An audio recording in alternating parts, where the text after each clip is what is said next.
Hello साथियों, नमस्कार। कैसे आप सभी लोग। मैं सौरभ कुशवाहा स्वागत करता हूं आपका अपने परिवार ज्ञान गैलेक्सी पर। तो एक बार सारे प्यारे मित्र बताएंगे कैसे आप सभी लोग। उम्मीद है स्वस्थ और मस्त होंगे और लगातार अपनी तैयारी में लगे हुए होंगे और लगे रहना भी चाहिए, क्योंकि दोस्त अगर आप नहीं लगे हैं तो आपकी जगह पर और कोई लगा है और वो आपकी जगह पक्की कर सकता है। ठीक है साथियों, आज की वीडियो रहने वाली है हमारी यूपी पुलिस की वो एग्ज़ाम है जो कब तक होगा और किस रणनीति के साथ हमें तैयारी करनी चाहिए, क्योंकि टाइम हमारे पास बहुत ही कम बचा हुआ है। तो चर्चा करेंगे बहुत सारी इस वीडियो में यूपी पुलिस कांस्टेबल की। चलिए तो वीडियो को शुरू करते हैं। देखिए, एक और ख़ास बात यह है कि आप पीछे ये व्हाइट बोर्ड देख करके ये मत सोचना कि भाई के पास डिजिटल बोर्ड नहीं है, स्मार्ट बोर्ड नहीं है तो कंटेंट नहीं मिलेगा। तो कंटेंट की मैं गारंटी लेता हूं आपको, ये कंटेंट मेरा टक्कर देगा डिजिटल बोर्ड वालों को, स्मार्ट बोर्ड वालों को।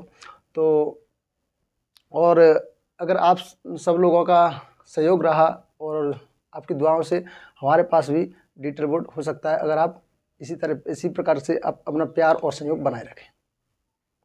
ठीक है, तो चलिए वीडियो को शुरू करते हैं। देखिए, सबसे बड़ा मुद्दा तो यही है, पहले हम जानेंगे एग्ज़ाम कब तक होगा। अभी एग्ज़ाम की ऑफिशियल डेट नहीं आई है, मैं आपको बता दूं, और ये भी तय है अप्रैल का महीना आपका निकलने वाला 10 दिन बाकी हैं। ठीक है, मई और जून में कदापि एग्ज़ाम हो ही नहीं सकता, बहुत कम चांस है। ठीक है, जून के अंत में भी नहीं हो सकता, हाँ जुलाई के फर्स्ट वीक में ज़रूर हो सकता है। अगर जुलाई के फर्स्ट वीक में नहीं हुआ तो अगस्त के फर्स्ट वीक में, ठीक है, होगा, लेकिन फर्स्ट वीक में गारंटी है। यानी कि या तो जुलाई के 10 तारीख तक या फिर अगस्त के 10 तारीख तक, इसके अंडर नीचे होगा। ठीक है, तो मैक्सिमम आपके पास 2 महीने का समय है, मान के चलिए। ज़्यादा हो सकता है लेकिन हम रिस्क बिल्कुल भी नहीं लेंगे, क्योंकि भाई साहब हम तब तैयारी नहीं शुरू करेंगे जब सभी लोग करते हैं, हम पहले से करेंगे और अपनी जगह सुरक्षित करेंगे। ठीक है, तो ये गलती नहीं करनी है कि ऑफिशियल डेट आ जाएगी उसके बाद तैयारी शुरू करेंगे।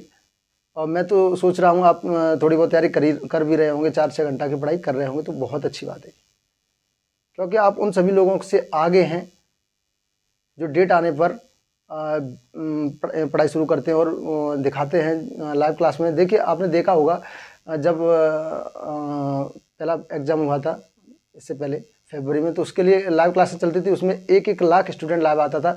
आज उन्हीं क्लास में 10-10 हज़ार स्टूडेंट, यानी कि 90% तो फिर उन्हीं काम में लग गए जिस काम में लगे हुए थे। तो कंपटीशन उन्हीं में रहता है, आज भी उन्हीं में है, पहले भी उन्हीं में था और उन्हीं में रहेगा। समझ पा रहे हैं आप मेरी बात? तो देखिए, एग्ज़ाम डेट की बात करें तो हम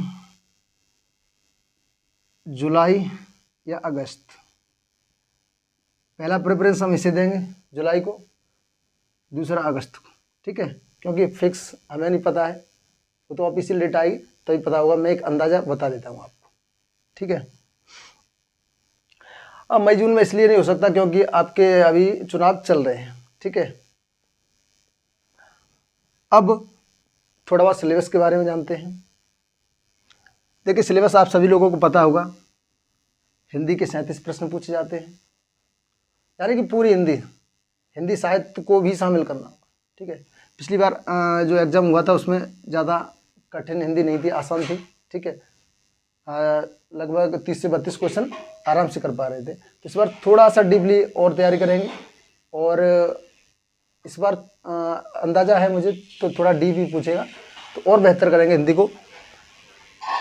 ये वो टॉपिक है, ये वो सब्जेक्ट है जिसमें सभी लोगों के उतना अच्छा स्कोर नहीं हुआ जितना होना चाहिए था, क्योंकि हमने इसका रीजनिंग का वो टॉपिक नहीं पढ़ा जिससे प्रश्न ज़्यादा से ज़्यादा पूछे गए। देखिए, हम करते क्या हैं, हम हमेशा उस तरह से तैयारी करते हैं PYQ बेस्ड पे, या फिर करेंगे हम ऑफिशियल सिलेबस के हिसाब से तैयारी करते ही नहीं है। और हालांकि करना ये चाहिए हमेशा, हमको किसी भी एग्ज़ाम की तैयारी करने से पहले उसके सिलेबस को बहुत अच्छी तरह से गहराई से जानना चाहिए। देखिए, हम ऐसे कुछ भी नहीं पढ़ सकते, क्योंकि हमको विशेषज्ञ नहीं बनना है, हमको एक एग्ज़ाम क्रैक करना है। तो उसके लिए उसका जो ऑफिशियल सिलेबस है जो परीक्षा के लिहाज से इंपॉर्टेंट चीज़ें हैं उनको ही तैयार करना होगा। ऐसे तो पढ़ाई तो बहुत सारी है, ठीक है, तो हमको ऑफिशियल सिलेबस डाउनलोड करना होगा, उसके हिसाब से टॉपिक वाइज हमको तैयारी करनी होगी। तो देखिए इसमें क्या होता है, जो पोर्शन था आपका मानसिक अभिरुचि का, मानसिक अभिरुचि,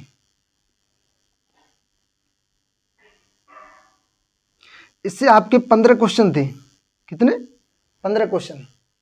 और किसी ने, मेरे हिसाब से बहुत कम स्टूडेंट होंगे जिन्होंने थोड़ा बहुत इसको पढ़ा हुआ पिछले वाले एग्जाम के लिए, क्योंकि किसी को पता ही नहीं था। मैं सभी लोग किसके हिसाब से तैयारी कर रहे थे, जो पिछला 2018 और 19 में जो एग्जाम हुआ था यूपी पुलिस का, उसके हिसाब से। लेकिन जो 2020 में एग्जाम हुआ था घुड़सवार फायरमैन का, उसमें यही चीज़ पूछी गई थी। मेंटल एप्टीट्यूड से आपके 10 से 12 क्वेश्चन थे, मैंने देखा है, लेकिन उसके बेस पर किसी ने तैयारी नहीं करी। क्यों नहीं करी? क्योंकि उनको लगता था ये क्या है, रामलीला, क्या ये आ सकता है पेपर में, और वही हुआ। अब ये मत सोचना नया सम्मिलित किया गया ये पाठ्यक्रम में, ऐसा नहीं है, ये पहले से था, लेकिन हमने ऑफिशियल सिलेबस को भी देखा ही नहीं। और इसमें इंपोर्टेंट चीज एक और है, वो डिसीजन मेकिंग। वो तो सभी को पता था लगभग आएगी 5 क्वेश्चन डिसीजन मेकिंग के, ठीक है। तो डिसीजन मेकिंग के 5 क्वेश्चन पिछली बार भी आए थे, इस बार भी आएंगे, तो बहुत अच्छी तरीक़ा से इनको मजबूत बनाइए, ठीक है। और मैं मेंटल एप्टीट्यूड कहूँगा, उसमें कम से कम 12-13 टॉपिक हैं, उनको बहुत अच्छी तरीके से तैयार कर लीजिए। और रीजनिंग में ही हमारे नॉन वर्बल और वर्बल रीजनिंग बहुत अच्छी तरीक़ा से तीनों चारों जो मैंने बताए हैं टॉपिक, नॉन वर्बल और वर्बल रीजनिंग और मेंटल एप्टीट्यूड, बहुत अच्छी तरीक़ा से कर लीजिए, क्योंकि रीजनिंग का वेटेज बहुत ज़्यादा है इसमें। 55 से 57 क्वेश्चन रीजनिंग के रहते हैं, और टाइम भी अच्छा खासा लगता है। और इस बार मुझे लगता है थोड़ा डीप ही पूछेगा, क्योंकि पिछली बार का पेपर था वो ज़्यादा हार्ड नहीं था, अगर मानसिक अभिरुचि को छोड़ दीजिए तो। और मानसिक अभिरुचि में भी जो पुलिस के क्वेश्चन है, पुलिस प्रशासन के क्वेश्चन है, पुलिस निर्णय के क्वेश्चन है, वो बहुत पूछे गए थे साइबर क्राइम से। तो ऐसे टॉपिक को आप बहुत अच्छी तरह से तैयार कर लीजिए। अब बात करते हैं जीके जीएस की। देखिए जीके जीएस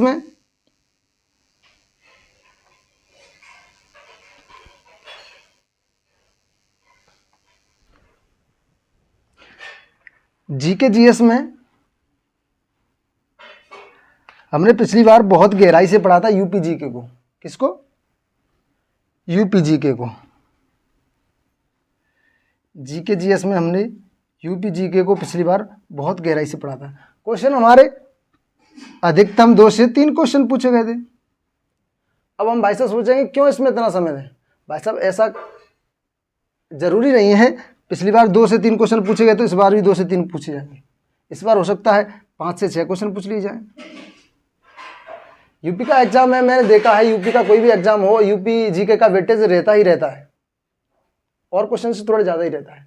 तो मैं तो यही कहूँगा यूपी जीके को बहुत अच्छी तरीके से तैयार कर लें, ठीक है। पॉलिटी के क्वेश्चन इस बार मुझे लगता है थोड़ी ज़्यादा आ सकते हैं। पॉलिटी के क्वेश्चन आपको 4 से 5 देखने को मिल सकते हैं, लगभग 5 क्वेश्चन। तो पॉलिटी को थोड़ा प्रेफरेंस दें, ठीक है।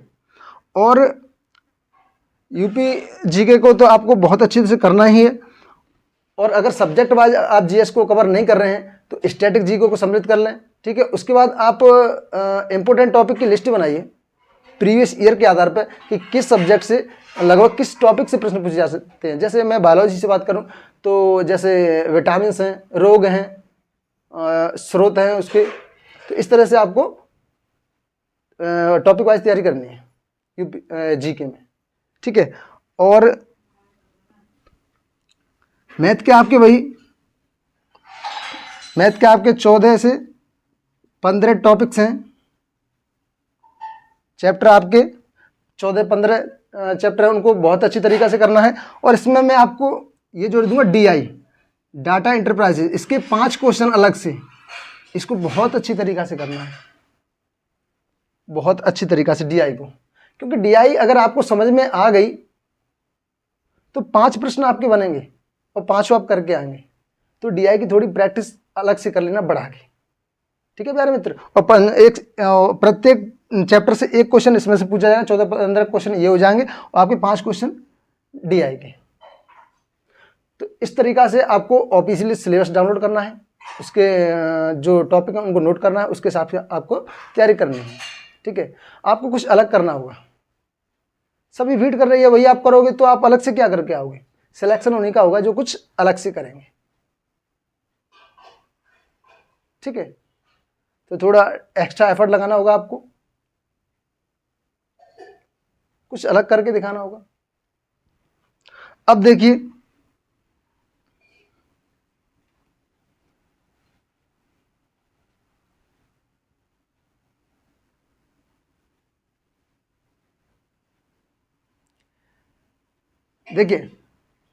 वैसे तो लगभग कट ऑफ, एक विद्यार्थी के लिए कट ऑफ का अनुमान लगाना ही गलत है। क्यों गलत है पता है? हमको कभी भी कट ऑफ के बारे में नहीं सोचना चाहिए, क्योंकि कट ऑफ से हमारा दिमाग स्थिर हो जाता है। अब देखिए मैं इसमें कह दूं भाई साहब कि कट ऑफ आपकी 105 से 110 क्वेश्चन, तो आप स्थिर हो जाएंगे 110 तक अधिकतम। अब आपके दिमाग ने सोच लिया कि मैक्सिमम 110, तो ये बात सच है, आप 110 से नीचे ही रहोगे, 110 से आप डाउन ही रहोगे। अब 110 से आप डाउन रहोगे तो 105, 102, अगर यहां तक आप रहते हैं तो आप कंपटीशन से बाहर हो सकते हैं। तो निगाहें हमेशा ऊंची रखिए, मैक्सिमम की सोच रखिए, तो डेफिनेटली मैक्सिमम तक पहुंचेंगे, ठीक है। हाँ एक अनुमान लगा सकते हैं हम, तो अनुमान भी मैक्सिमम की तरफ जाएंगे हम, ठीक है।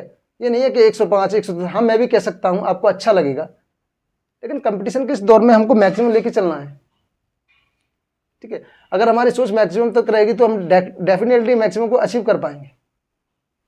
और एक जिम्मेदार स्टूडेंट की तरह आप तैयारी करिए, एक टाइम टेबल बनाइए, और अगर आप पढ़ने के लिए बैठे तो आपको एक जिम्मेदारी का एहसास हो। ऐसा नहीं करना है कि एक दिन पढ़ लिए, 2 दिन के लिए आपने छुट्टी मार ली। निरंतरता 5 से 6 घंटे, 8 घंटे निरंतर बनाए रखें, ठीक है। तो आपने अभी भी तैयारी शुरू नहीं करी है तो प्यारे मित्र तैयारी शुरू कर दीजिए, और जो पहले से कर रहे हैं आप 4-5 घंटे तैयारी कर रहे हैं तो थोड़ा टाइम और बढ़ा दीजिए, ठीक है।